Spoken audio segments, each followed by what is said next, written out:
Hello, and welcome back to another episode of English in Advance. I am your host, Jessica, and I am so happy that you are joining me today for a deep dive into a topic that affects every single one of us, every single day. Today, we are not just learning vocabulary lists or studying grammar rules in isolation. No, today we are going to learn how to use English for decision-making.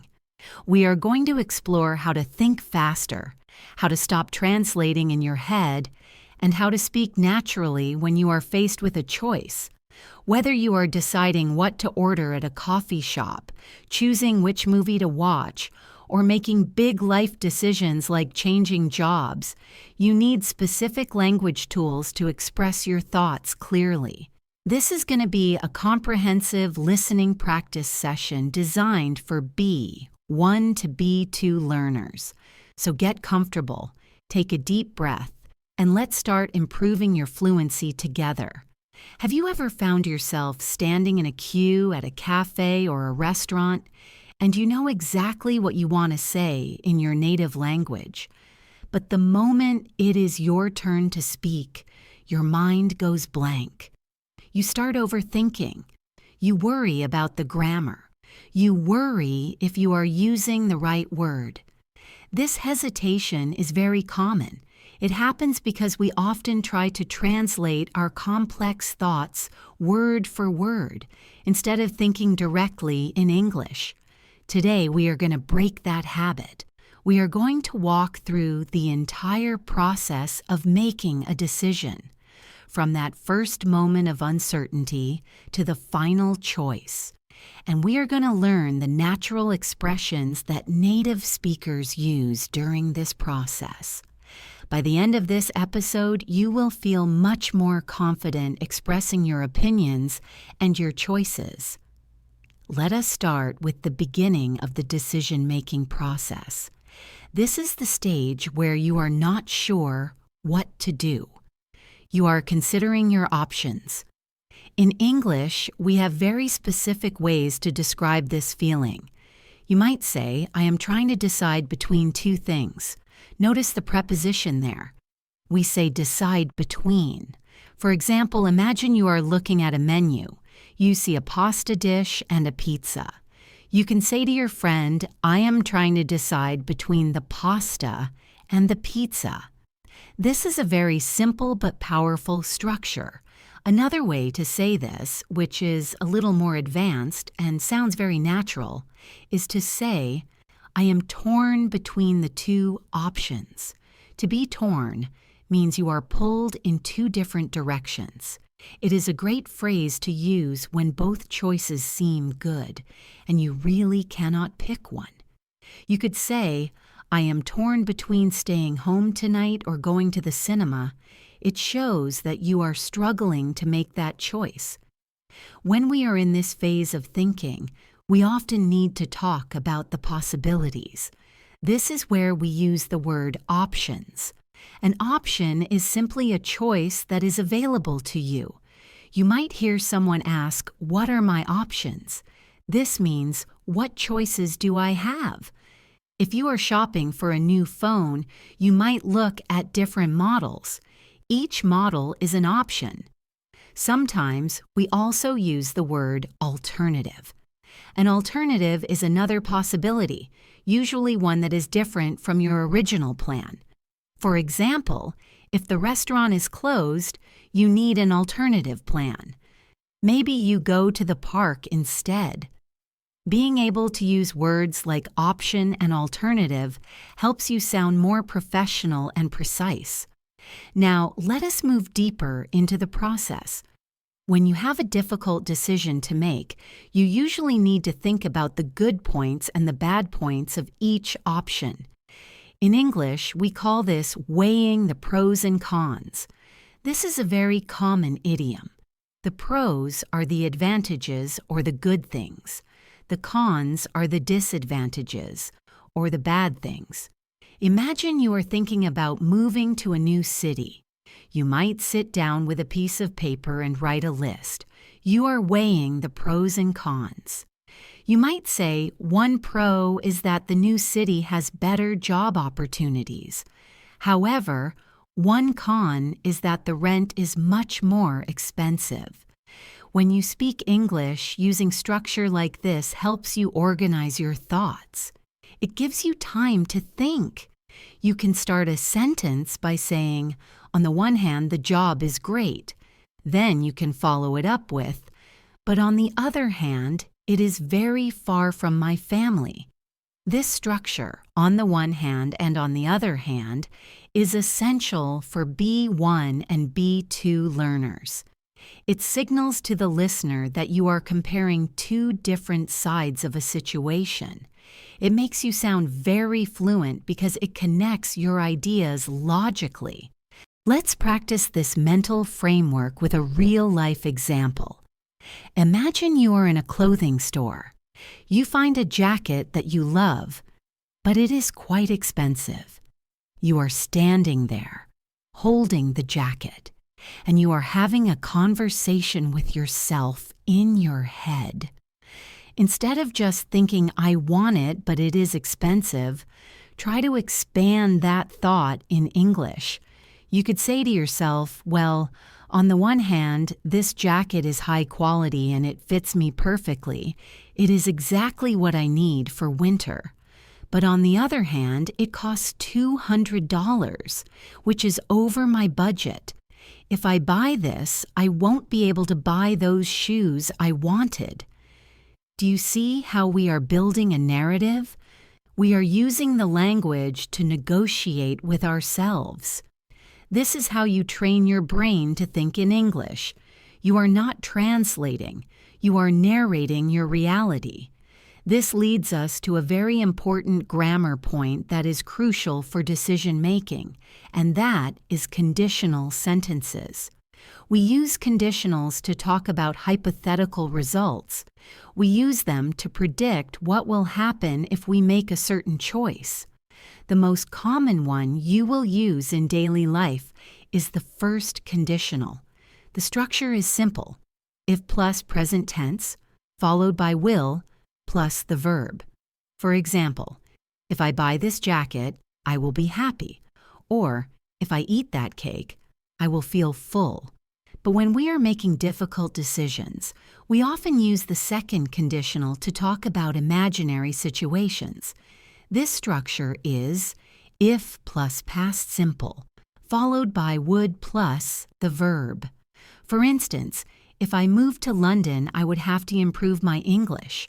Or, if I took that job, I would earn more money. Using what allows you to explore possibilities without making a commitment. It is a very safe way to discuss your options. You can ask a friend, what would you do if you were me? This is a great question to ask when you need advice.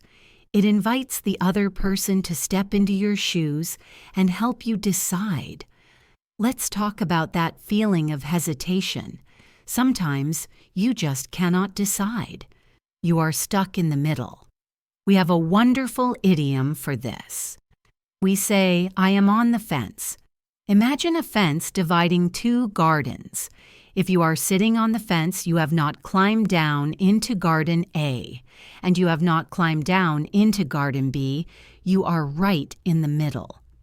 So, if someone asks you, are you coming to the party on Saturday? And you are not sure yet, you can say, I am still on the fence. It means I have not decided yet. It is a very visual and native way to express indecision. Another phrase you might hear is, I am having second thoughts. This happens when you've already made a decision, but now you are doubting it.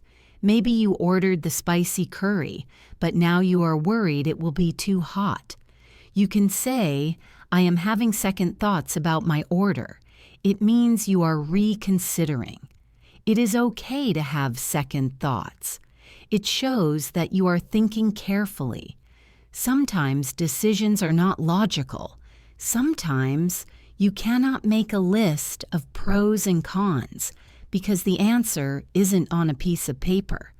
In these moments, you have to rely on your intuition. In English, we call this your gut feeling. Your gut is your stomach area, and we often believe that our deepest feelings come from there. If you have a strong feeling that something is right or wrong, even if you cannot explain why, you say, I have a gut feeling about this. Or simply, my gut tells me to do it. You might hear people say, trust your gut.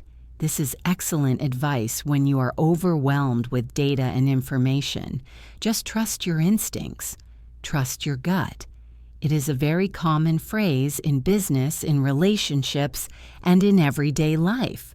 Now let us move toward making the final decision. You have weighed the pros and cons. You have thought about the consequences using conditionals, and you have listened to your gut. Now you need to commit. The word commit means to fully dedicate yourself to a choice. When you finally choose, there are several phrases you can use to sound natural. You can simply say, I have decided to take the job. That is clear and correct. But to sound more casual, you might say, I am going to go for it. The phrase go for it means to take the chance or make the choice enthusiastically. For example, the waiter asks, do you want the chocolate cake? You smile and say, yes, I will go for it. It sounds positive and spontaneous. Another phrase is a make up my mind. This means to finalize your decision. You can say, I have finally made up my mind. I am buying the blue car. If you are still struggling, you can say, I can't make up my mind. This is a very common expression that you will hear all the time in movies and real conversations. Let's integrate all of this into a longer scenario so you can hear how these sentences flow together. Imagine you are planning a holiday. You are talking to your partner or a friend. You might start by saying, I have been thinking about our summer holiday, and I am really torn between going to the beach or going to the mountains. On the one hand, the beach would be so relaxing. If we went to the beach, we could swim every day and just lie in the sun. That sounds amazing. But on the other hand, the mountains would be an adventure. If we chose the mountains, we could go hiking and the scenery would be beautiful. I have checked the prices, and the beach hotel is a bit more expensive, which is a definite con. The mountain cabin is cheaper, which is a big pro. I was on the fence for a long time, but I think I am having second thoughts about the beach because it might be too crowded. My gut tells me we need some peace and quiet, so I think we should go for the mountain trip. I have made up my mind. Let's book it. Did you notice how many of the phrases we discussed were used in that short story? We used torn between. On the one hand, conditionals with would and could, pros and cons, on the fence, second thoughts, gut feeling, go for it, and made up my mind. This is how native speakers talk. They weave these expressions together seamlessly. By listening to this story, your brain is absorbing the patterns. You don't need to memorize the rules, you just need to hear the rhythm. Let's discuss another aspect of decision-making, which is the fear of making the wrong choice. This is often what stops us from speaking. We are afraid of making a mistake. In English, we have a word for the bad feeling you get after a wrong decision. It is called regret. Regret is when you wish you had done something differently. You might say, I regret eating that second slice of pizza, or I regret not studying harder. But in the moment of decision-making, you can use this word to help you choose. You can ask yourself, which option will I regret less? This is a technique called regret minimization. It sounds complicated, but the language is simple. You just ask, if I don't go to the party, will I regret it? If the answer is yes, then you should go. It helps to clarify what is important to you. There is also the concept of a trade-off. A trade-off is a situation where you must accept something bad in order to get something good. It is a compromise. For example, if you want a high-paying job, the trade-off might be that you have to work very long hours. You get the money, but you lose your free time. That is the trade-off. Recognizing trade-offs is a sign of advanced thinking and language skills.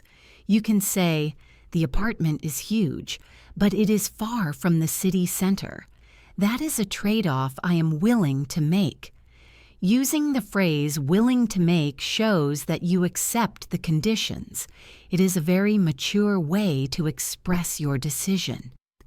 Now that we have covered how you make decisions inside your own mind, we need to expand that world. We need to talk about how to make decisions with other people. This is a crucial skill because in real life we rarely make big choices alone. Whether you are negotiating a deadline with your boss, deciding on a holiday destination with your family, or just picking a restaurant with a group of picky friends, you need to know how to navigate these conversations smoothly and politely. Let's imagine a very common scenario. You are with a group of friends and nobody can decide what to do. Everyone is being polite, saying things like, "I don't mind," or "whatever you want." This situation can be frustrating. In English, we often say we need to reach a consensus. A consensus is a general agreement among a group of people. It doesn't mean everyone is 100% happy, but it means everyone can accept the decision. To start this process, you might ask, "Does anyone have a preference?" This is a polite way to ask what people want. If the room is silent, you can take the lead by making a tentative suggestion. You can say, "I am open to suggestions, but how about we try that new Italian place?" Using the phrase, "I am open to suggestions," shows that you are not being bossy. You are just starting the conversation. Sometimes, when you are making a decision with others, you have two completely different ideas. You want to go to the cinema and your friend wants to go to the park. When you cannot do both, you need to find a middle ground. This is called a compromise. A compromise is when both sides give up a little bit of what they want to reach an agreement. A beautiful phrase we use here is, "Meet me halfway." You might say to your friend, "I know you want to walk in the park, but I really want to see this movie. Can we meet halfway? We can go for a short walk first and then go to the late movie." This is the art of negotiation. It happens in business and in daily life constantly.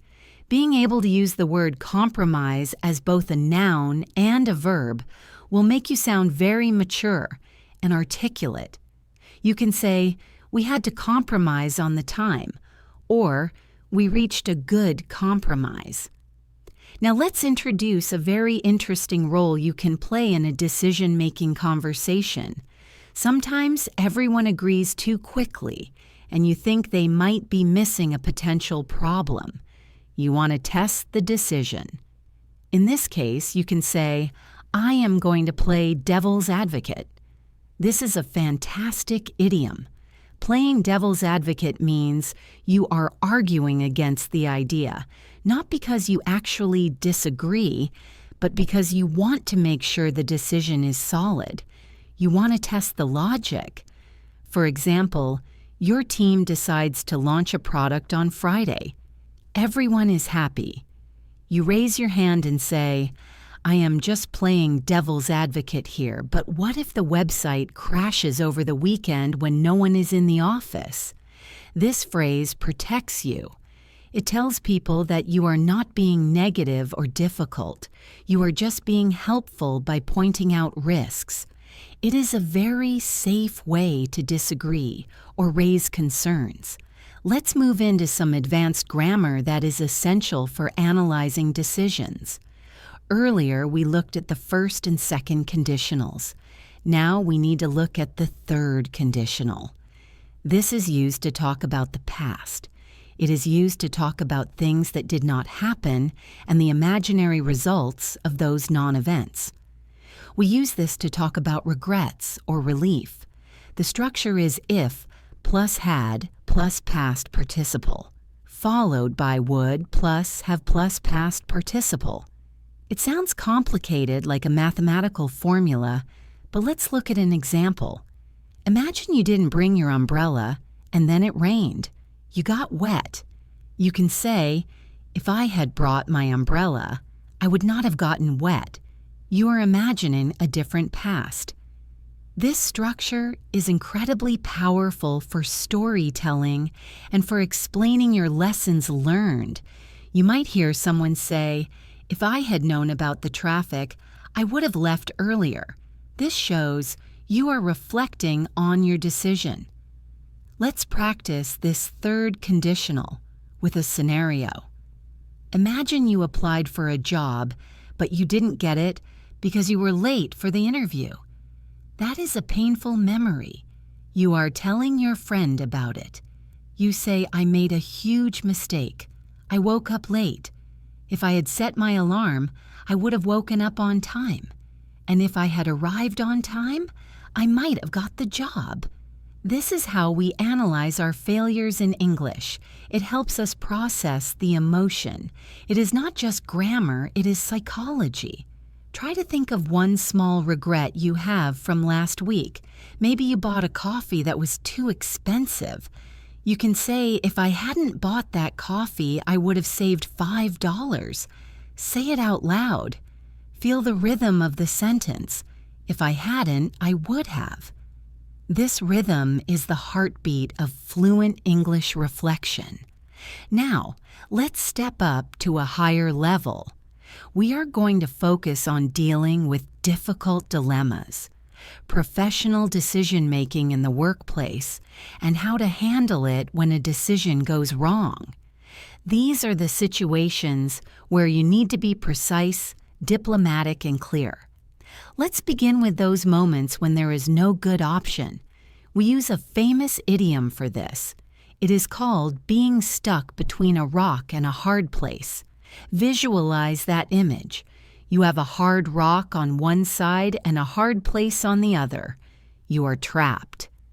This phrase describes a situation where you have two options, and both of them are difficult or unpleasant. For example, imagine your boss asks you to work late on your birthday. If you say no, you might look unprofessional. That is the rock. But if you say yes, you miss your own birthday party. That is the hard place. You could tell a friend, I am really stuck between a rock and a hard place with this work schedule. It is a very expressive way to ask for sympathy. On the complete opposite side of the spectrum, sometimes a decision is incredibly easy. It is so obvious that you don't even need to think about it. We call this a no-brainer. This is a very common American English slang term that has become global. If someone offers you a free ticket to your favorite band's concert, you don't weigh the pros and cons. You just take it. You say, wow, that is a no-brainer. It implies that a person with no brain could still make the right choice. It is a fun, casual phrase. In a professional environment, you also need to think about the people who are affected by your decision. We call these people stakeholders. A stakeholder is anyone who holds a stake or an interest in the outcome. When you are in a meeting, you can sound very professional by asking, have we considered all the stakeholders? This might include your team, your customers, or your investors. It shows you have a broad perspective. And once you have considered everyone, you usually need permission to proceed. The idiom we use for this is to get the green light. Just like a traffic light, green means go. You might say, we are waiting for the CEO to give us the green light. Or, we finally got the green light to start the project. It is much more dynamic than just saying, we got permission. But what happens when a decision goes wrong? It happens to the best of us. You make a plan, you get the green light, and then it fails. In English, we have a great phrase for restarting. We say back to the drawing board. Imagine an architect or an artist working on a drawing. It is ruined, so they have to throw it away and go back to the blank paper. If your plan fails, you don't have to be depressed. You can just say, well, that didn't work. It is back to the drawing board. It implies resilience. It means you are not giving up. You are just starting again with new knowledge. Sometimes you don't need to go all the way back to the start. You just need to change direction slightly. In the modern business world, especially in technology and startups, we call this a pivot. To pivot means to turn on a central point. If your company is selling coffee but nobody buys it, maybe you pivot and start selling tea. You didn't quit business, you just pivoted. You can use this in your personal life too. Maybe you were studying French, but you realized you need English for your job. You can say, I decided to pivot and focus on English instead. It sounds active and intentional rather than like a failure. Another aspect of advanced decision-making is asking for a different perspective. Sometimes you are too close to the problem. You cannot see the solution because you are emotionally involved. In this case, you need a fresh pair of eyes.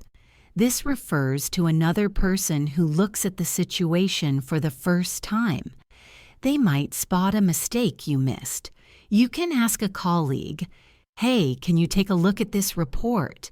I need a fresh pair of eyes. It is a compliment to them. It implies that their vision is clear and valuable. Let's weave these professional phrases into a story. Imagine you are a manager at a small company. You have to fire an employee, Tom, because the company is losing money. It is not Tom's fault, so it is a terrible decision. You are talking to your partner about it. You might say, this is the toughest call I have ever had to make. A tough call is a difficult decision. You continue, I feel like I am between a rock and a hard place. If I don't fire him, the company might go bankrupt and everyone loses their jobs. But if I do fire him, he loses his income. I have looked at the numbers from every angle. I even asked the accountant for a fresh pair of eyes, hoping she would find a mistake.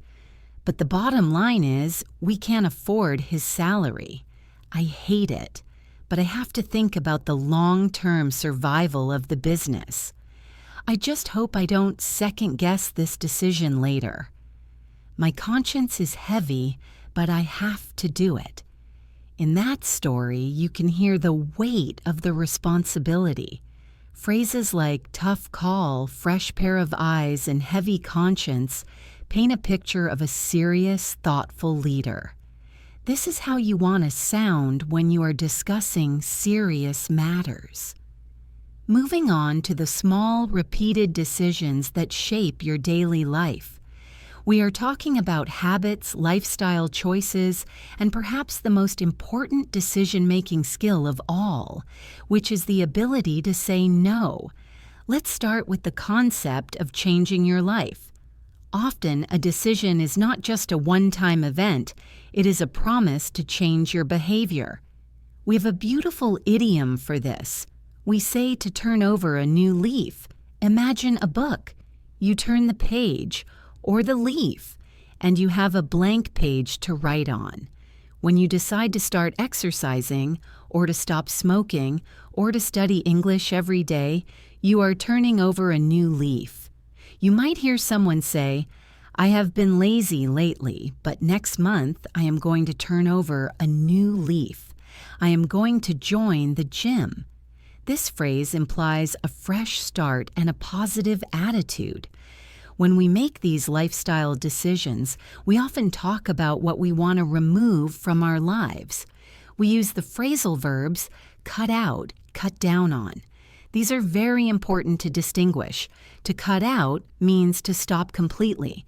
If you decide sugar is bad for you, you might say, I have decided to cut out sugar. It means 0 sugar.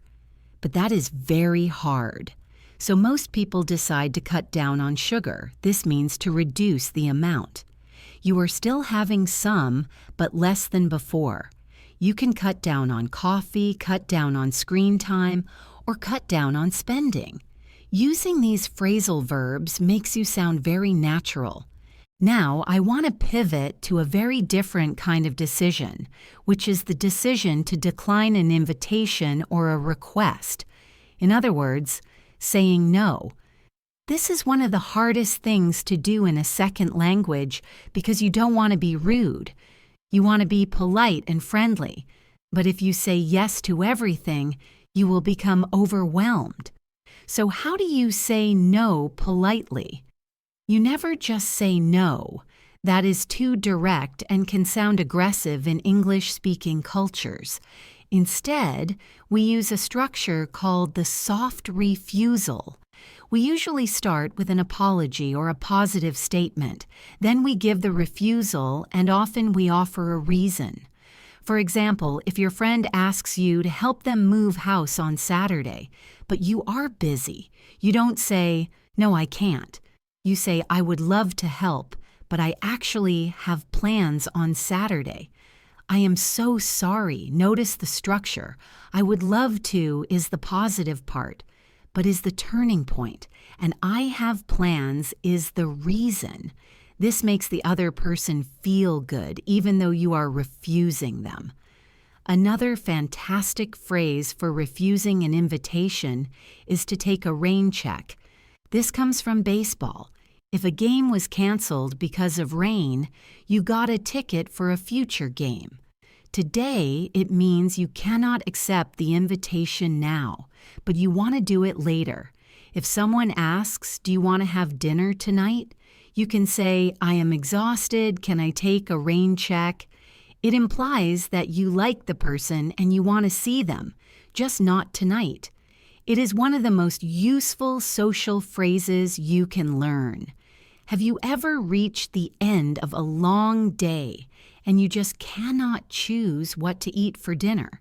You open the fridge, you stare at the ingredients, and you just close the door. You might say, "I don't care. I just want food." This feeling has a name. It is called decision fatigue. Fatigue means extreme tiredness. Decision fatigue happens when you have made so many choices during the day that your brain's energy is depleted. You have run out of fuel. It is very common for language learners because speaking a second language requires hundreds of micro decisions every minute. Which word? Which tense? Is this polite? No wonder you are tired. Recognizing this is important. When you feel this way, you can say, "I am suffering from decision fatigue. I need to keep it simple." Being able to name the feeling helps you manage it. To fight decision fatigue, we try to put things on autopilot. This is a term from aviation. The pilot turns on the autopilot and the plane flies itself. In life, we do this by building routines. If you always study English at 7 a.m., you don't have to decide to study. You just do it. It is on autopilot. We also say something has become second nature. When a skill is second nature, you don't think about it. Driving a car is second nature to experienced drivers. Your goal is for English to become second nature. You want to reach a point where the decision to use the past tense happens automatically, without the mental struggle. Let's talk about a phrase that is very useful when you are worrying about future problems that might never happen. Imagine you are deciding to move to a new city, and you are worried about finding a dentist there or finding a gym. Your friend might tell you, "Let's cross that bridge when we come to it." This is a beautiful idiom. It means we will deal with that problem when it actually happens, not now. It helps you focus on the immediate decision and stop worrying about the distant future. It is a great way to calm down an anxious friend or colleague. You can say, "I am worried about the budget for next year, but let's cross that bridge when we come to it. Right now, let's focus on today." Another aspect of making big decisions is the concept of a leap of faith. A leap of faith implies that you don't have all the facts. You cannot see the landing spot. You just have to trust that it will work out. You have to believe. Moving to a country where you don't speak the language is a leap of faith. Quitting a secure job to start a business is a leap of faith. When you tell your story, using this phrase adds a sense of drama and courage. You can say, "I didn't know if I would succeed, but I took a leap of faith." It shows you are adventurous. Let's shift our focus now to the art of persuasion. How do you influence the decisions of others? How do you convince your boss, your partner, or your friends to agree with your choice? Let's start with a very common phrasal verb that we use when we want to change someone's mind. It is to bring someone around. Imagine your friend doesn't want to go to the new sushi restaurant. You talk to them, you show them the menu, and you promise it is delicious. Eventually, they agree. You can say, "I managed to bring him around." It means you guided them from their position to your position. It is a gentle form of persuasion. On the other hand, if you have to use a lot of energy to convince someone, we say you talk them into it. "I didn't want to buy the expensive shoes, but the salesperson talked me into it." Be careful with this one, because it can imply that you were manipulated slightly. When you are trying to influence a decision, you need to make a case. This sounds like legal language, like a lawyer in a courtroom, but we use it in everyday life. To make a case means to present your arguments in a logical way. You might say to your boss, "I want to work from home on Fridays, and I would like to make a case for why it will make me more productive." This sounds very professional. It shows you have prepared. You are not just asking for a favor, you are presenting a rational argument. To make your case strong, you need to back it up. To back something up means to support it with evidence or facts. You cannot just say, "I think this is a good idea." You need to say, "I think this is a good idea, and I can back it up with the sales figures from last month."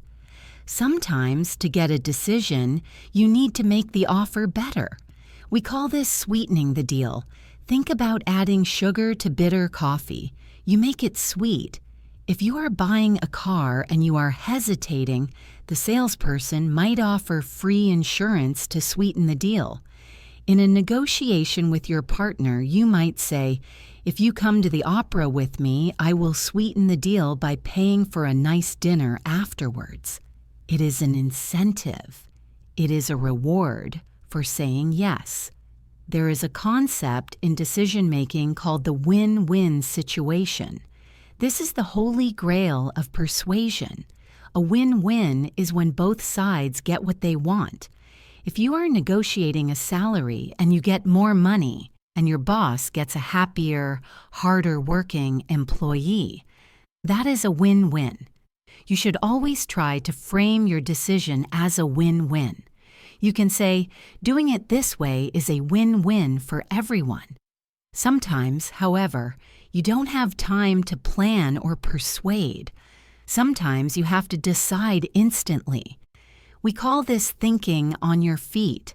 This is a wonderful idiom. It doesn't mean looking at your shoes. It means processing information and making decisions rapidly, usually while you are speaking or acting.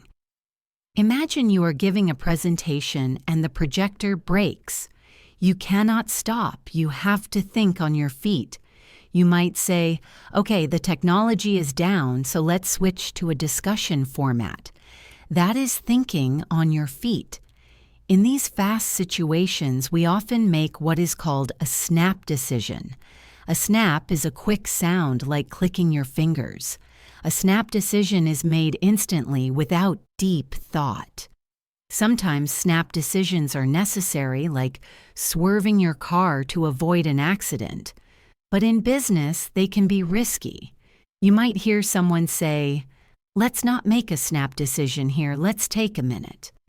This is a way to slow down the room. It is a leadership phrase. When things go wrong in a crisis, strong decision makers know how to take accountability. This means admitting you were the one who decided. We have a very powerful short phrase for this. It is on me. If the project fails because of your plan, you stand up and say, "That is on me." It means I accept the blame. It is incredibly brave. People respect it. You can also say, "I take full responsibility." This stops the arguing. It allows the team to move forward to the solution. Conversely, if you try to blame others, we call that passing the buck. Don't be the person who passes the buck. Be the person who says, "The buck stops here."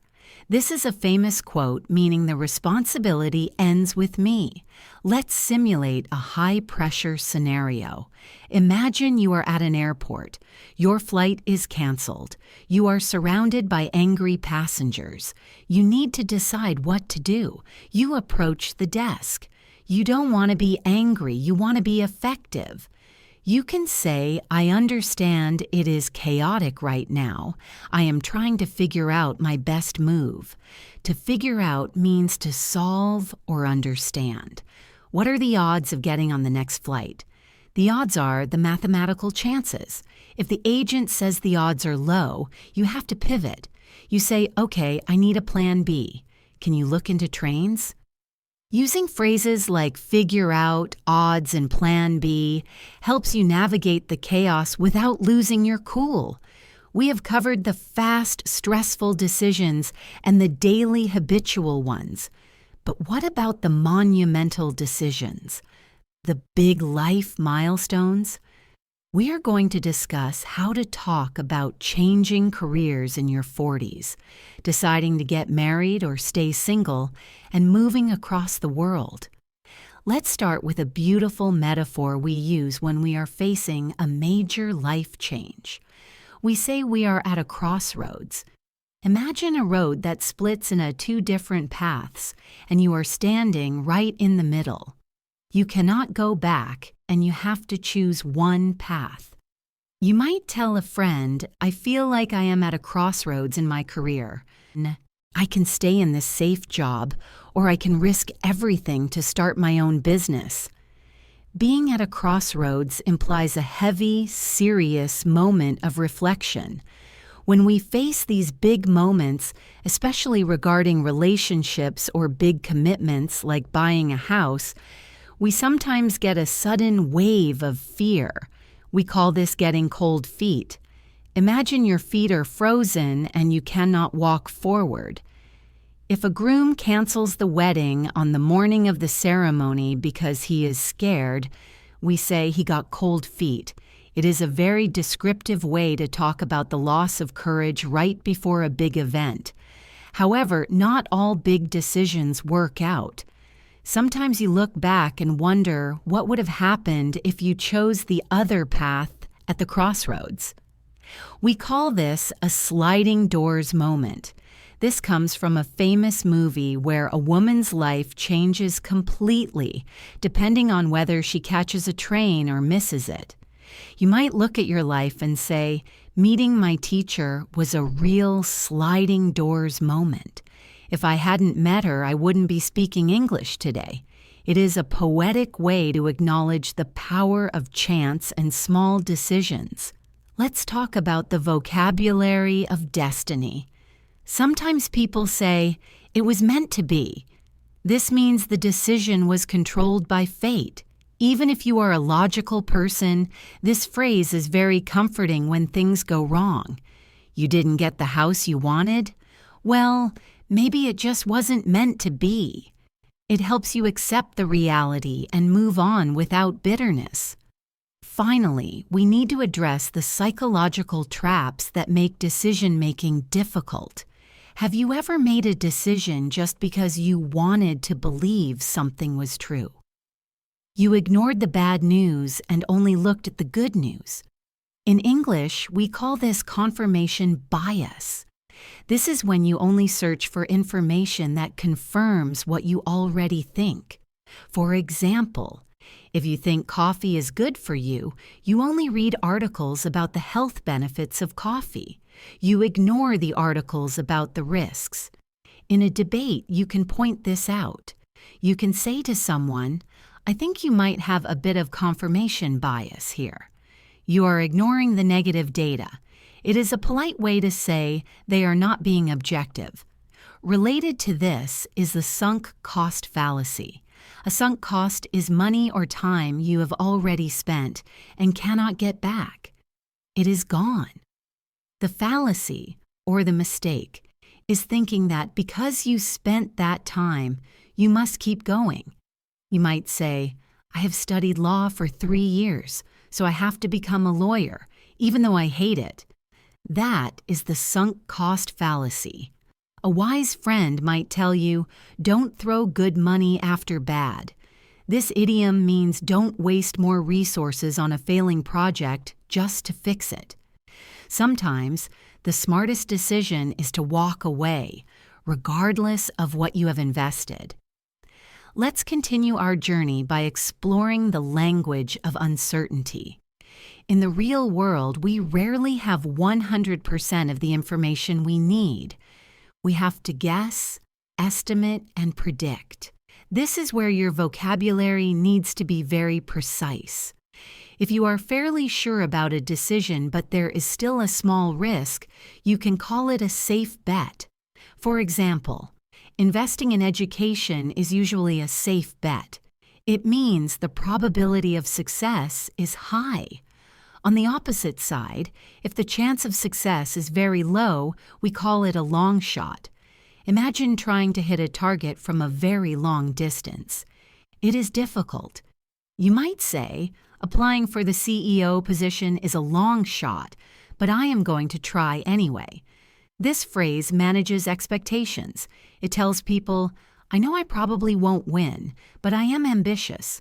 Sometimes the situation is so unstable that you genuinely don't know what will happen.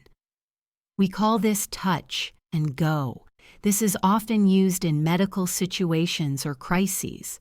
The project was touch and go for a while, meaning we almost failed, but now we are stable. Another similar phrase is up in the air. If the decision hasn't been made yet, it is up in the air. Are we moving to the new office? It is still up in the air. This is a great way to answer a question when you don't have the answer yet. It sounds much better than just saying, "I don't know." When you are dealing with uncertainty, you often want to protect yourself from total failure. We call this hedging your bets. In gambling, if you bet on both horses, you can't lose everything. In business, you might launch 2 products at once to hedge your bets. If one fails, the other might succeed. You can use this in your personal life too. I applied to university, but I also applied for a job to hedge my bets. It shows you are a strategic thinker who plans for safety. Now let's move into the exciting and complex world of negotiation. Every decision involving another person is a negotiation. Whether you are buying a car or deciding who washes the dishes, you are negotiating. The most important thing in negotiation is finding common ground. Common ground is the area where you and the other person agree. We might disagree on the price, but we found common ground on the delivery date. Always start by highlighting the common ground. It builds trust. You can say, "Before we argue about the details, let's establish our common ground." In a tough negotiation, you might need a bargaining chip. This is something valuable that you can use to get what you want. If you are a star employee, your experience is your bargaining chip when asking for a raise. You can trade it. I will use my overtime hours as a bargaining chip to get an extra day off. Sometimes negotiations get stuck. Neither side will move. We call this a stalemate. It comes from chess, where the game cannot finish. If you are in a stalemate, you need to break the deadlock. To break the deadlock means to do something creative to get the conversation moving again. You might say, "We seem to be in a stalemate. Let's take a break and come back with fresh ideas to break the deadlock." Sometimes people play hardball. To play hardball means to negotiate aggressively and not give up anything. If your landlord refuses to fix the roof, he is playing hardball. You might have to threaten to leave. This is called giving an ultimatum. An ultimatum is a final demand. Do this or else. I gave my boss an ultimatum. Give me a promotion or I quit. Be very careful with ultimatums. Once you give one, you have to follow through, or you lose respect. It is a high-risk decision strategy. On the lighter side of negotiation, we have the phrase haggling. Haggling is arguing about the price of small items, usually at a market. In some cultures, haggling is expected. In others, it is rude. Knowing when to haggle is a cultural decision. If you are good at it, you can say, "I drove a hard bargain." This means you negotiated very strongly and got a great price. "I drove a hard bargain and got the car for half price." Conversely, if you paid too much, you might say, "I got ripped off." To be ripped off means to be cheated or charged too much. Avoid tourist traps so you don't get ripped off. Let's transition to financial decision-making. Money is one of the biggest stressors in our lives, so having the right words to talk about it is essential. When you are deciding what to buy, you want value for money. This doesn't always mean cheap. It means the quality is worth the price. You can also use the idiom bang for your buck. This is very American and casual. I bought this computer because it offers the most bang for my buck. It means maximum value for minimum cost. However, you have to be careful of the fine print. The fine print is the small text at the bottom of a contract that contains the rules and restrictions. Before you decide to sign, always read the fine print. You might find hidden costs. Hidden costs are extra fees you didn't expect. The airline ticket was cheap, but the hidden costs for luggage were huge. Being a smart consumer means looking for these things. You can warn your friends, read the fine print before you join that gym. Sometimes we make a financial decision and then immediately feel bad about it. We call this buyer's remorse. You buy a fancy watch, and the next day you feel guilty. I have a serious case of buyer's remorse. To avoid this, you should avoid impulse buys. An impulse buy is something you grab at the checkout without thinking, like a chocolate bar or a magazine. Retailers design stores to encourage impulse buys. Recognizing this trick helps you make better decisions. You can say, "I am trying to stick to my list and avoid impulse buys." Let's talk about a very specific type of decision, the ethical dilemma. An ethical dilemma is a choice between right and wrong, but often both choices are complicated. We talk about having a moral compass. A compass shows you north. Your moral compass shows you what is good. If a decision feels wrong, you can say, "This goes against my moral compass." It is a very strong statement of integrity. In these situations, you have to be careful of the slippery slope. A slippery slope is a situation where one small bad decision leads to many more bad decisions until you cannot stop. If you lie to your boss once about being sick, it might be a slippery slope to lying about bigger things. You can warn people, be careful, that is a slippery slope. We also talk about the lesser of two evils in ethics. Sometimes you have to choose the bad thing that hurts the fewest people. Let's weave these concepts into a story about buying a house. Imagine you are telling me this story. You say, Jessica, buying a house was the biggest negotiation of my life. The seller was playing hardball. He wanted way too much money. It was a stalemate for weeks, but I realized I had a bargaining chip. I was a cash buyer, so I could close the deal quickly. I told him, this is my final offer. Take it or leave it. That was my ultimatum. It was a long shot, but he accepted. I was worried about buyer's remorse, but when I read the fine print and saw there were no hidden costs, I knew I got good bang for my buck.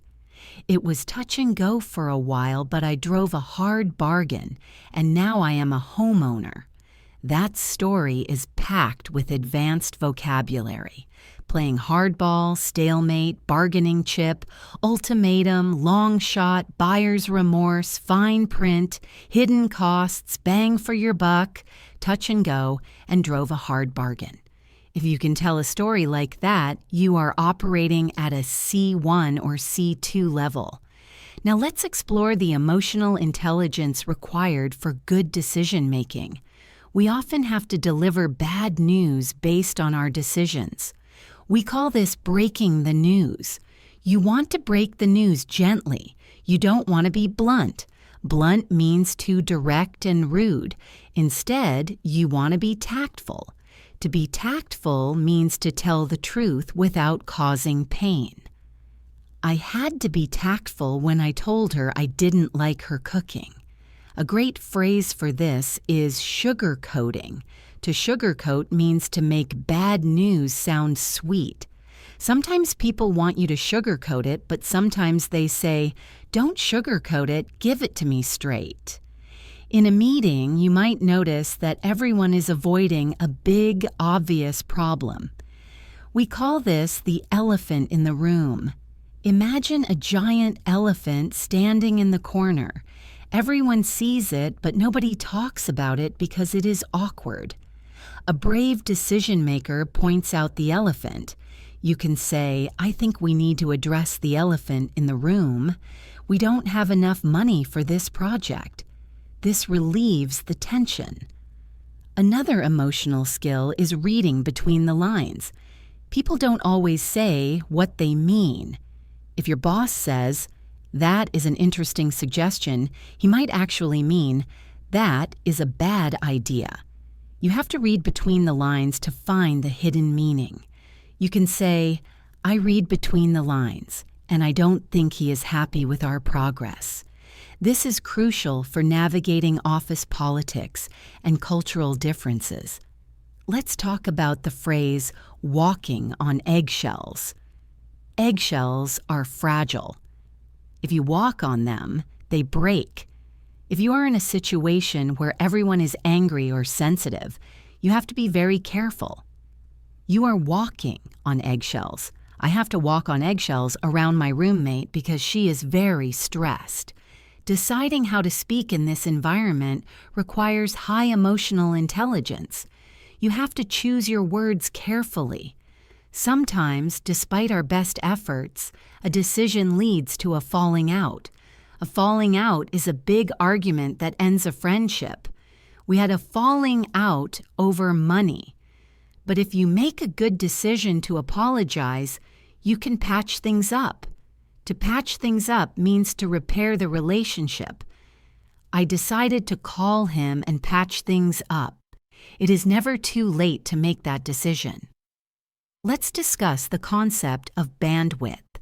In technology, bandwidth is how much data you can process. In psychology, it is how much mental energy you have.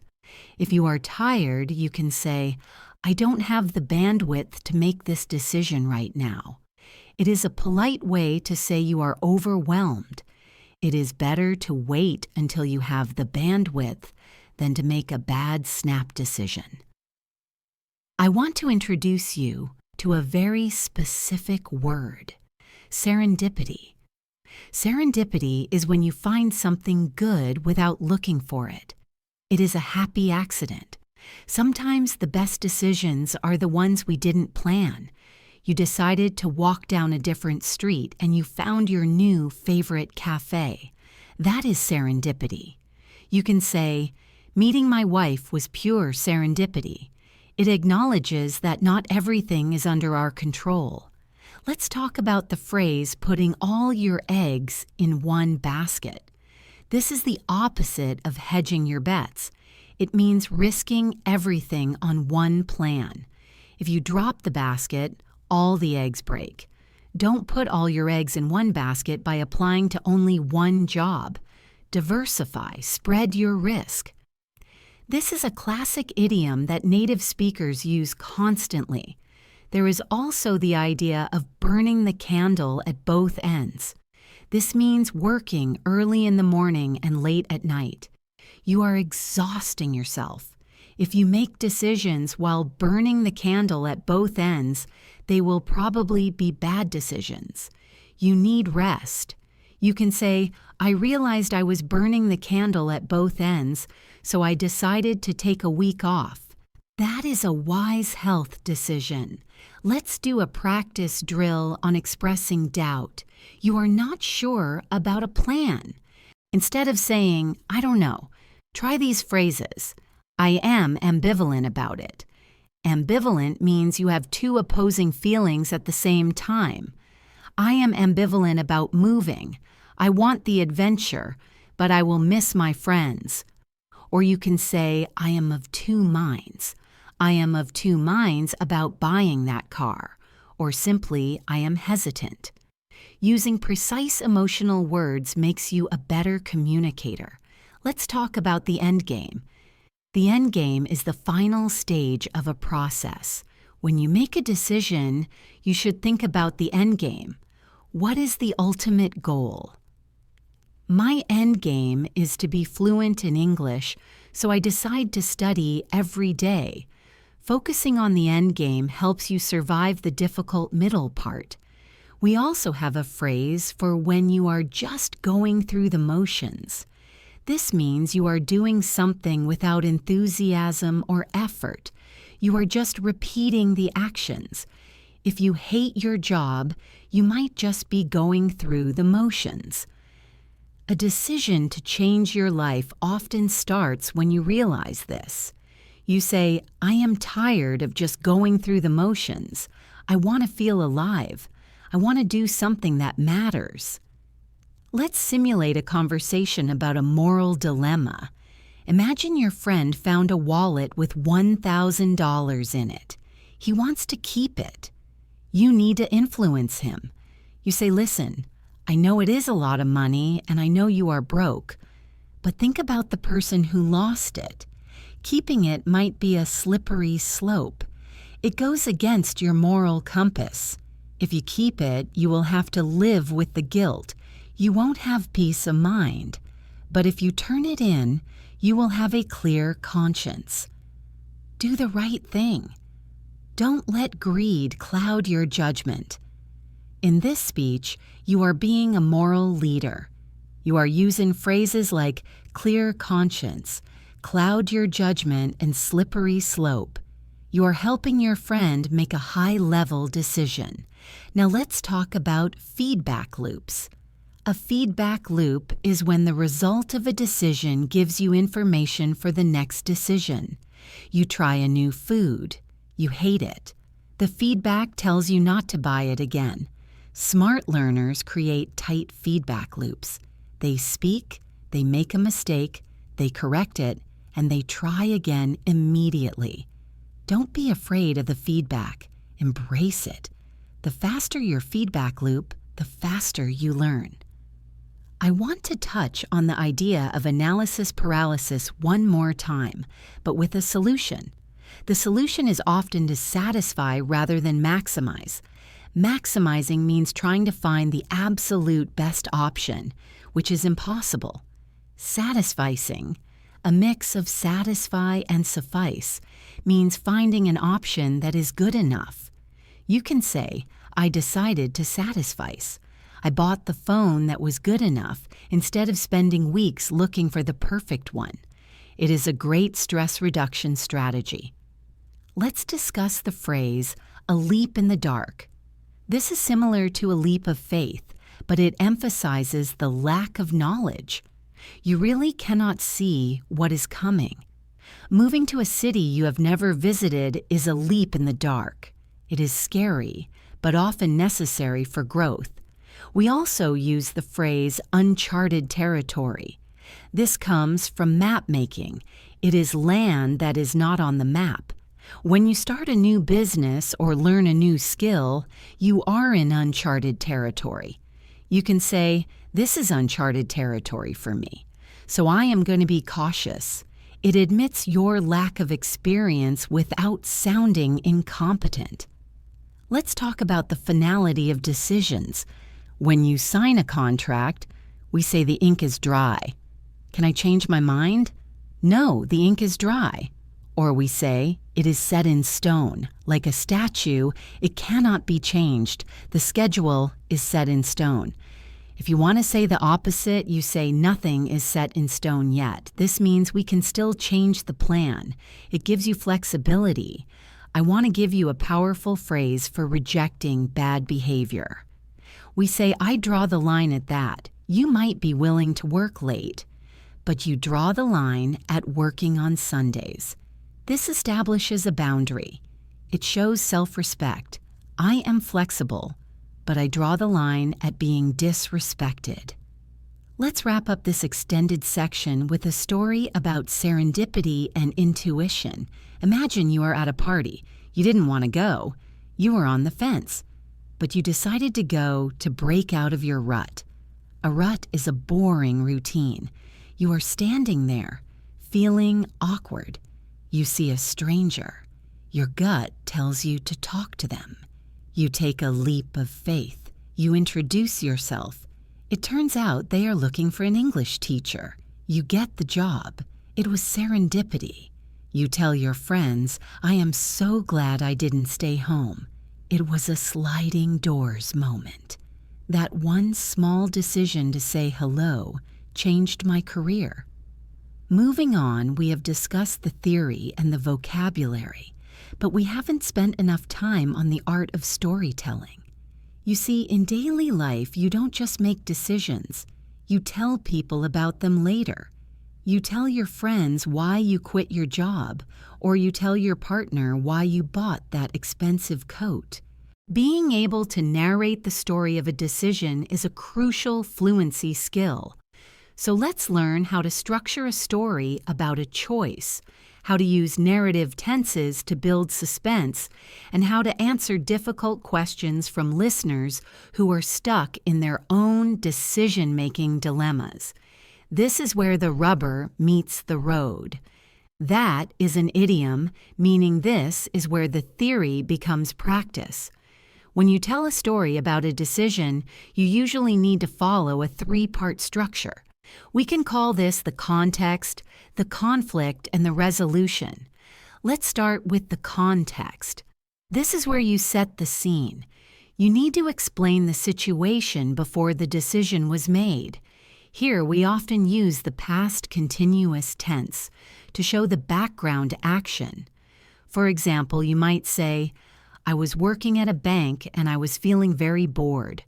Or, I was living in a small apartment and I was saving money for a car. This sets the stage. It helps the listener understand your mindset.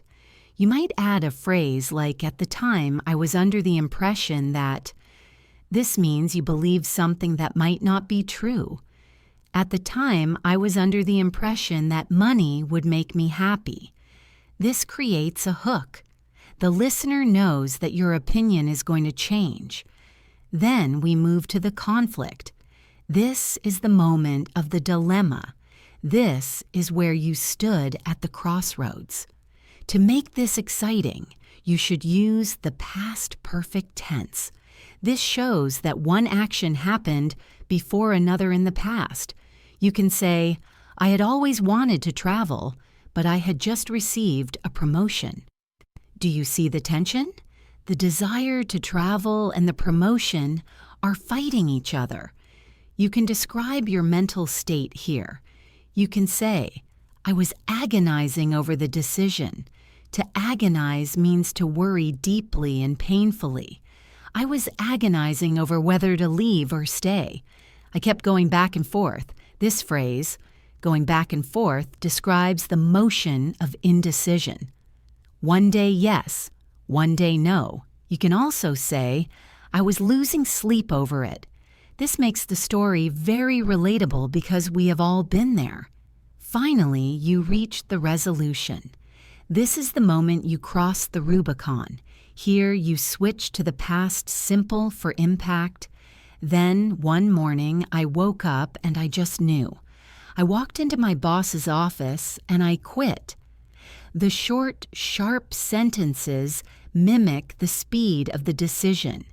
You can then reflect on the outcome. Looking back, it was the best move I ever made.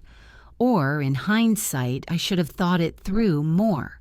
To think something through means to consider all the details. I didn't think it through, and I regretted it. Let's practice this structure with a new scenario. Imagine you are telling a story about adopting a dog. Part 1. Context. I was living alone and I was feeling a bit lonely.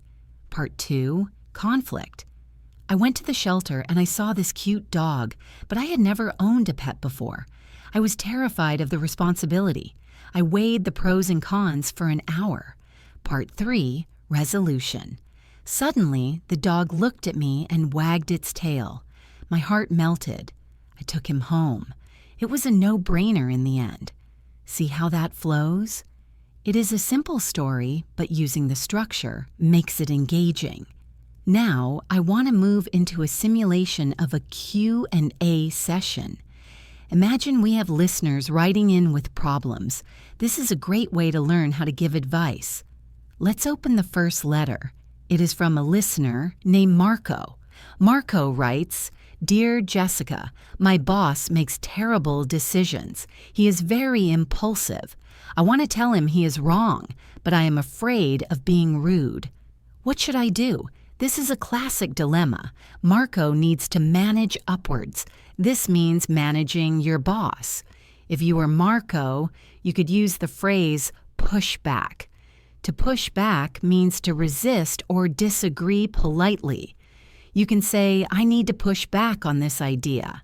You could advise Marco to say, I have some concerns about the feasibility of this plan. Feasibility means whether it is possible to do. Or Marco could say, can we walk through the logic of this decision together? This is a brilliant phrase. It forces the boss to explain his thinking without you accusing him of being stupid. You are just asking to walk through the logic. Let's look at another scenario. This one is from Sarah. Sarah says, Jessica, I have too many hobbies. I want to learn Spanish, play the piano, and do yoga. But I don't have time. I can't decide what to drop. I am paralyzed. Sarah is suffering from what we call the paradox of choice. Having too many options makes us unhappy. You could advise Sarah to prioritize. You might tell her to use the elimination method. This means removing the least important options one by one. Sarah, you need to be ruthless. Ruthless means showing no pity. Be ruthless with your schedule. If piano doesn't bring you joy, drop it. You can say, I decided to put piano on the back burner. To put something on the back burner means to delay it for a long time, like a pot on the back of the stove. It is not in the trash, but it is not cooking right now. It is a gentle way to quit. Let's talk about a very specific vocabulary set regarding changing your mind. We often view changing our mind as a weakness, but it can be a strength. If a politician changes their mind, the media calls it a flip-flop. He flip-flopped on taxes. This is negative. But if you do it, you can call it a reassessment. I reassess the situation based on new data. A very colloquial phrase is to do a 180. Imagine a circle of 360 degrees. A 180 is turning around completely to face the other way. I used to hate olives, but I did a complete 180. Now I love them. Or, I was going to study law, but I did a 180 and went to art school. It sounds dynamic and energetic. Sometimes you make a decision, but then you start to waver. To waver means to shake or be unsteady. I was determined to go on a diet, but when I saw the cake, my resolve began to waver.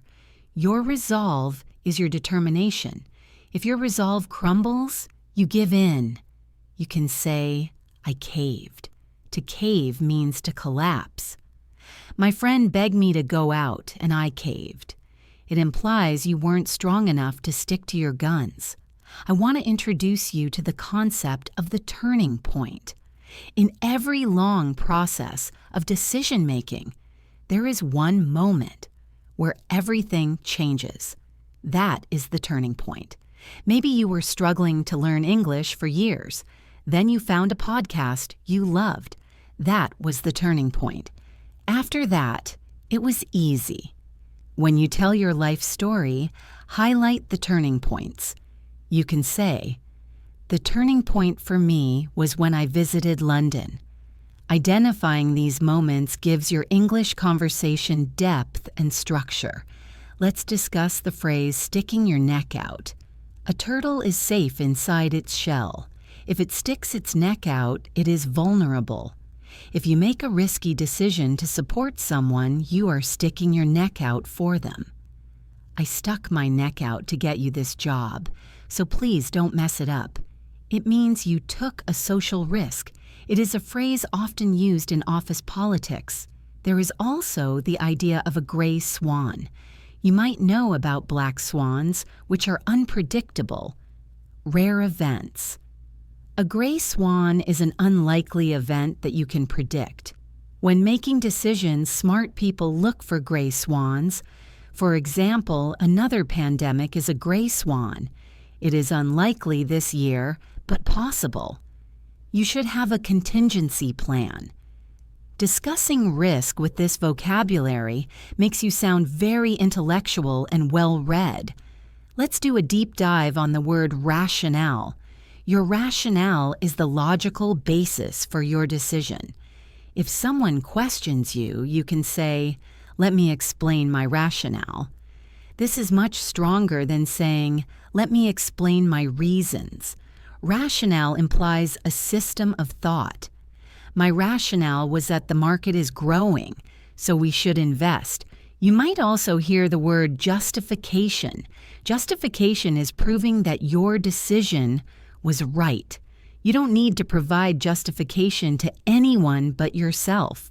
I want to give you a fun idiom for when you are totally confused. We say, "I can't make heads or tails of it." Imagine a coin with heads and tails, but you can't see which is which.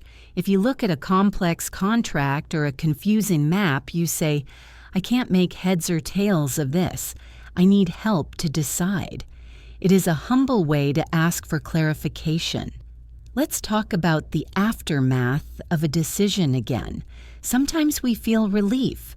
A great phrase is, "A weight has been lifted off my shoulders." The pressure of deciding is heavy. When you finally choose, the weight is gone. I finally booked the tickets, and I feel like a weight has been lifted.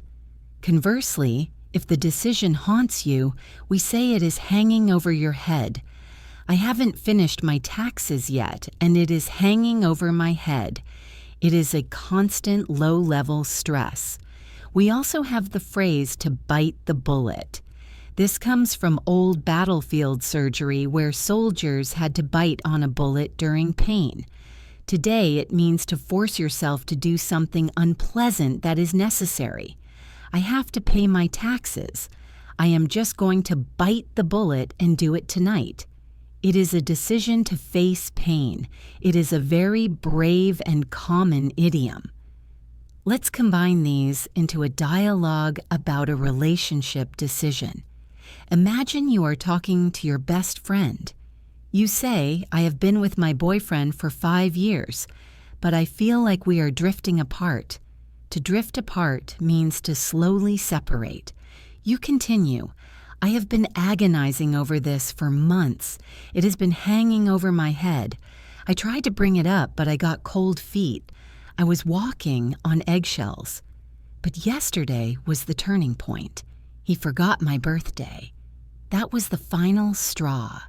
The final straw is the last small thing that causes a collapse. "I realized I was just going through the motions, so I am going to bite the bullet and break up with him tonight. It will be painful, but I know it is the right call. I need a fresh start." This story is full of emotion and advanced idiomatic language. Drifting apart, agonizing, hanging over my head, cold feet, walking on eggshells, turning point, final straw, going through the motions, bite the bullet, right call, fresh start. If you can learn this paragraph, you can handle almost any conversation about relationships. I want to address a question I often get from learners. "Jessica, how do I sound more decisive?" Sometimes using fewer words is better.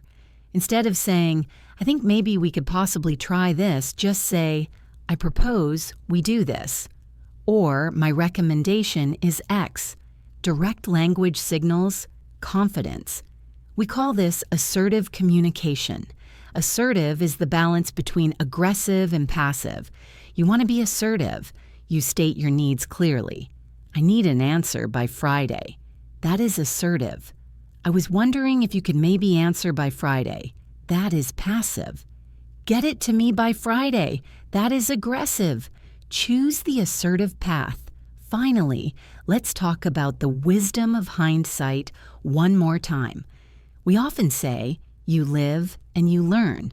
This is a forgiving phrase. You made a bad choice? You lost money? Well, you live and you learn. It means the experience was the value. Another similar phrase is chalk it up to experience. Imagine writing the cost on a chalkboard. "I lost $1,000 on that investment, but I will just chalk it up to experience." It means you are not angry. You are wiser. We've arrived at a very modern problem.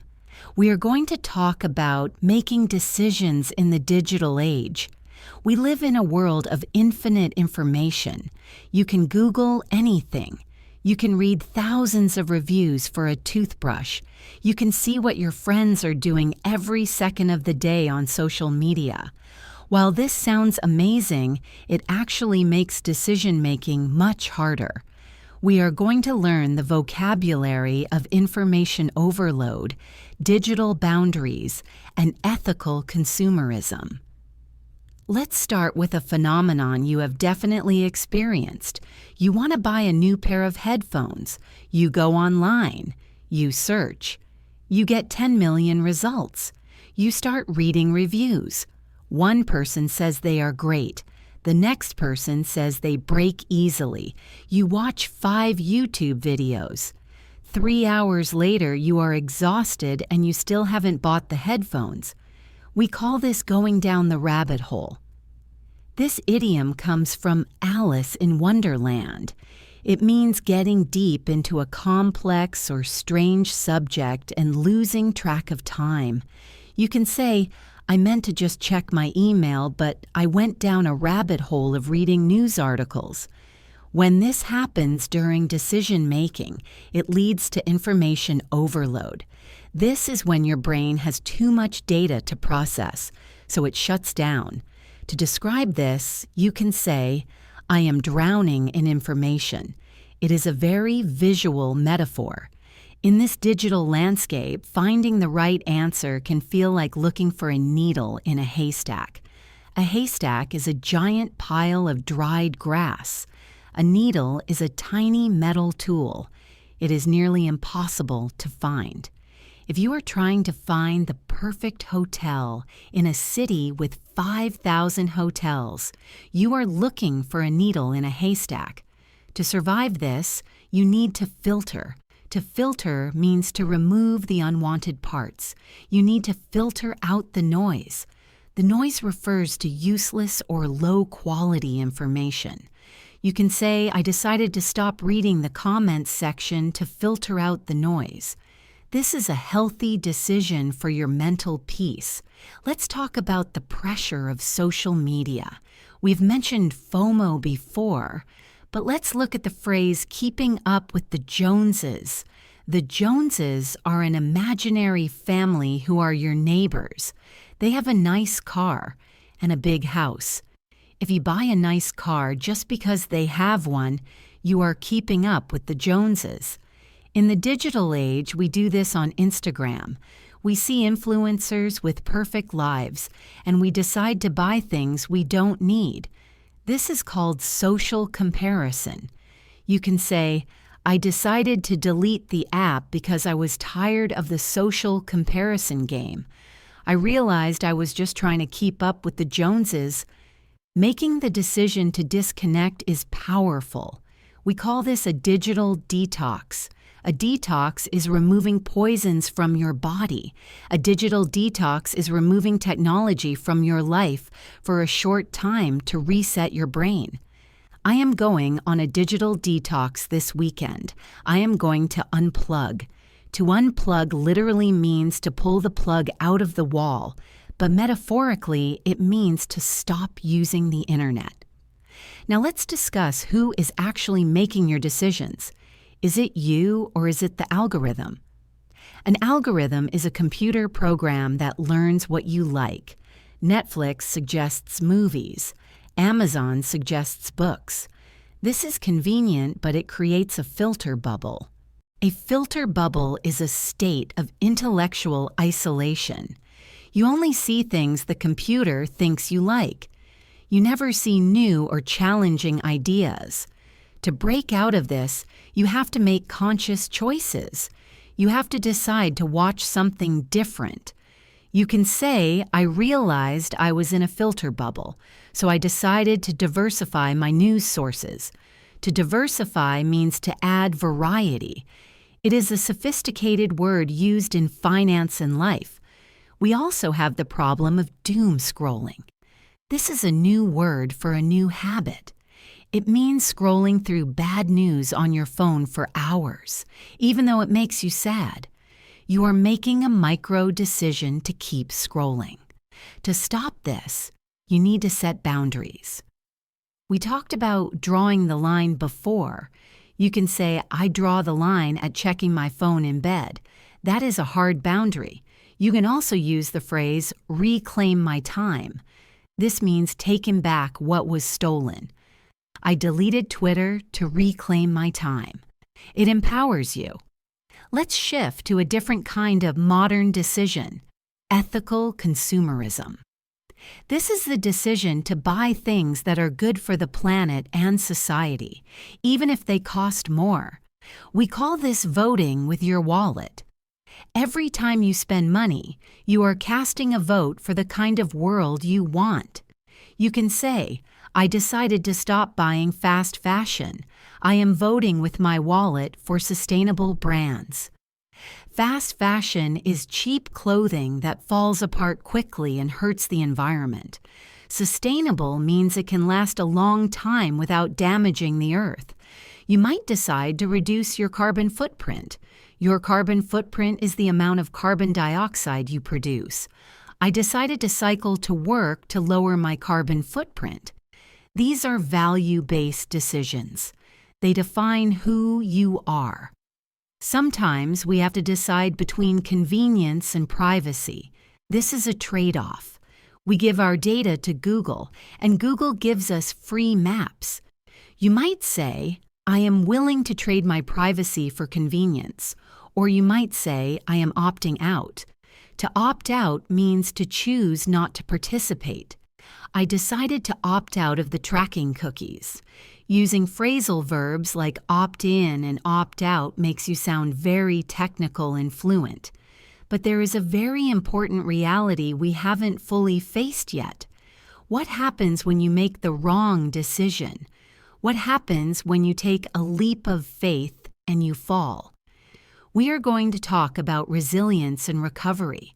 We are going to learn the vocabulary of bouncing back, how to talk about failure without shame, and how to turn a bad decision into a valuable lesson.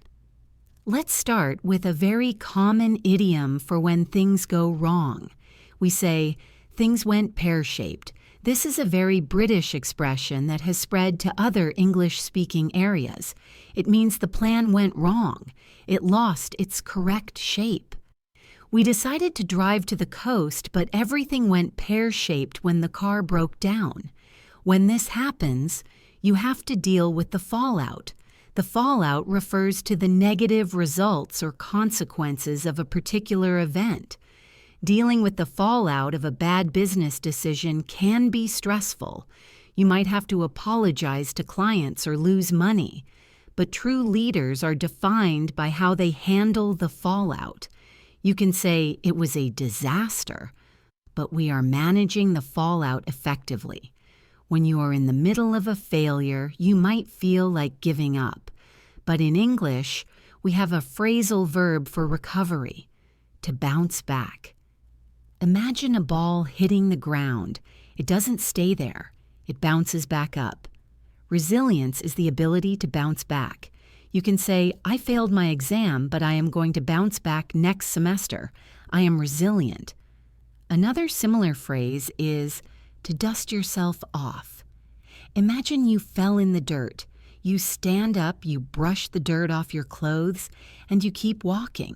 You dust yourself off. It implies that the failure was just a temporary, dirty moment, not a permanent state. I lost the job, but I just have to dust myself off and keep applying. There's a very famous proverb that is essential for this topic. Don't cry over spilled milk. Imagine you knock over a glass of milk. It is on the floor. You cannot put it back in the glass. Crying about it won't clean it up. This means there is no point in being upset about things that have already happened and cannot be changed.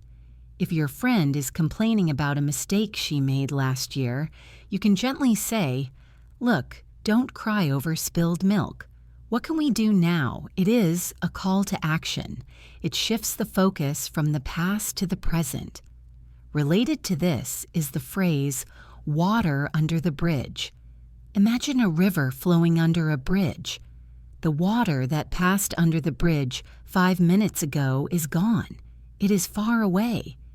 We use this to talk about past conflicts or arguments. If you had a fight with your colleague about a decision, but you have both moved on, you can say, "Don't worry about it. It is water under the bridge. It means I have forgiven you and I have forgotten it." It is a beautiful phrase for restoring peace. However, moving on doesn't mean ignoring the lesson. We often say we need to salvage the situation. To salvage means to save something valuable from a disaster, like saving parts from a wrecked ship. If a meeting is going terribly, you might try to salvage it by telling a joke or changing the topic. We manage to salvage the relationship with the client. We also talk about a silver lining. This comes from the saying, every cloud has a silver lining. It means there is something good in every bad situation. You made a bad decision to move to a boring city. The silver lining is that you saved a lot of money because there was nothing to do. Finding the silver lining is a sign of optimism. Let's talk about the concept of a course correction. When a rocket flies to the moon, it is actually off course most of the time. It constantly has to correct its path. In life, we make a decision and then we realize it is slightly wrong. We don't need to quit. We just need a course correction. You can say, "We realized our marketing strategy wasn't working, so we made a course correction mid-year." This sounds very strategic. It implies you are agile and observant. Sometimes a bad decision turns out to be the best thing that ever happened to you. We call this a blessing in disguise. It looked like a curse, but it was a blessing. Getting fired was a blessing in disguise because it pushed me to start my own company. When you tell your life story, look for these moments. Use this phrase. It adds a wonderful narrative twist. Let's explore the vocabulary of accepting reality. When you have made a mistake, you have to face the music. We mentioned this briefly before, but let's go deeper. It means accepting the criticism or the punishment. I broke my mother's favorite vase, so I have to go home and face the music. You also have to swallow your pride. Your pride tells you to hide or lie. To swallow your pride means to be humble and admit you were wrong. It was hard, but I swallowed my pride and asked for help. There is a phrase we use when we are determined to succeed despite difficulties. Come hell or high water. This is a very dramatic idiom. It means nothing will stop me. I am going to finish this project come hell or high water. I made a decision to learn English, and I will become fluent come hell or high water. It shows intense commitment. Finally, we have arrived at the final concluding chapter. We have traveled through the landscapes of psychology, business, relationships, crisis, and digital life. We've learned how to say yes, how to say no, and how to recover when it all goes wrong. But there is one final piece of the puzzle. It is the decision that binds all the other decisions together. It is the decision of consistency. We are going to talk about the compound effect of your choices, how to overcome imposter syndrome, and how to build a future where English is not just something you study, but who you are. Let's start with a concept from finance that applies perfectly to language learning: compound interest. Einstein called it the eighth wonder of the world. In money, it means your interest earns interest. In decision-making, it means your small choices build upon each other to create massive results. We often look for the magic bullet. A magic bullet is a simple solution to a difficult problem. We want one decision that will make us fluent instantly. But that doesn't exist. Instead, we have the snowball effect. Imagine a small snowball rolling down a hill. It picks up more snow. It gets bigger and faster until it is unstoppable. Your daily decision to listen to this podcast for 10 minutes is a small snowball. Over a year, it becomes an avalanche of fluency. You can say, I am trusting in the snowball effect. I am focusing on small daily wins. However, sticking to these small decisions is hard because of the plateau. A plateau is a flat area of land high up in the mountains. In learning, it is a period where you feel like you are not improving even though you are working hard. This is the danger zone.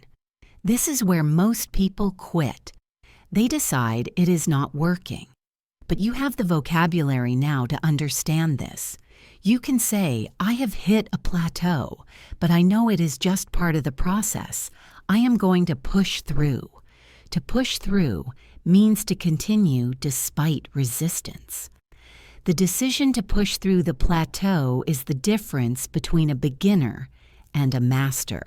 Let's talk about the feeling that you are a fraud. You might speak English well, but inside, you feel like you are faking it. You are afraid people will discover you are not really fluent. We call this imposter syndrome. It is very common among high achievers. It makes you afraid to make decisions because you fear exposure. You can admit this to friends. You can say, I suffer from imposter syndrome when I speak to native speakers.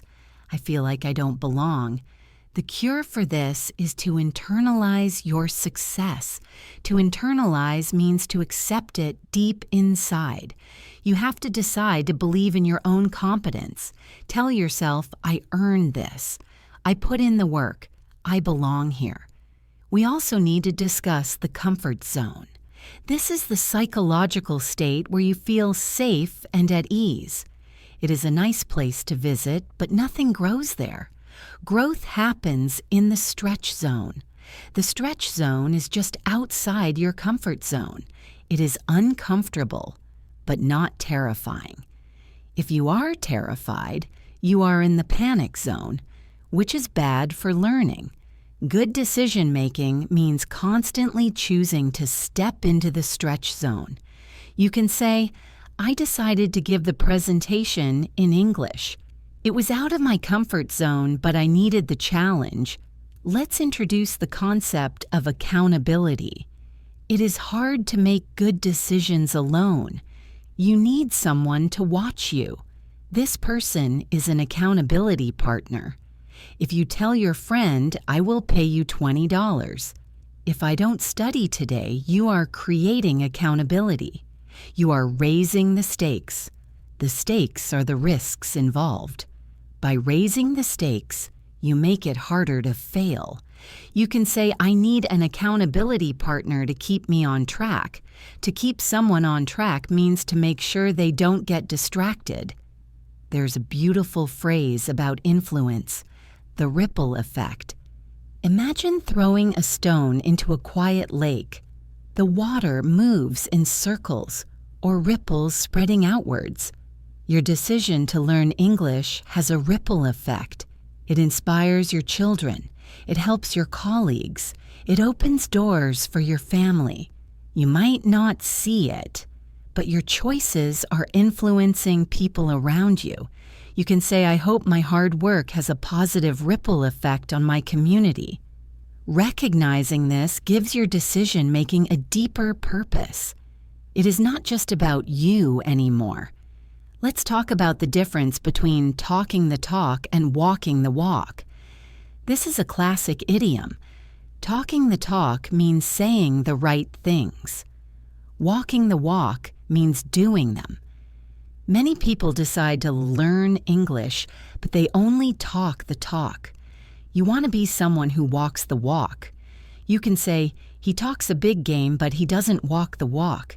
Be the person whose actions speak louder than words. We often talk about burning the midnight oil. This means staying up very late to work or study.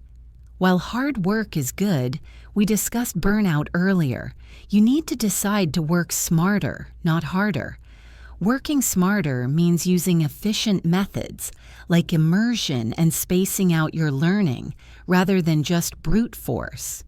Brute force is using raw power without technique. Don't try to learn English by brute force. Use strategy. Let's revisit the idea of the self-fulfilling prophecy. This is a prediction that causes itself to become true. If you wake up and decide, today is going to be a bad day, you will probably act grumpy and make it a bad day. That is a self-fulfilling prophecy.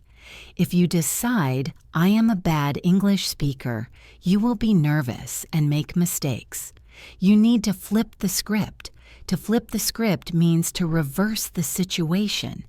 Decide, I am a confident communicator, even if it is not fully true yet. The belief will change your actions, and eventually it will become true. I want to leave you with a thought about your future self. We often treat our future self like a stranger. We leave the dirty dishes for the future self. We leave the difficult English grammar for the future self. But the kindest decision you can make is to take care of your future self. Do the work today so your future self can relax. You can say, I am studying now as a gift to my future self. It is an act of self-love. Let's weave this into a final closing narrative. Imagine you are standing on a stage, giving a speech to other learners. You say, friends, the journey to fluency is not a straight line. It is a winding road full of crossroads. There were times I wanted to throw in the towel. To throw in the towel means to quit, like a boxer ending a fight. I had imposter syndrome. I hit plateaus.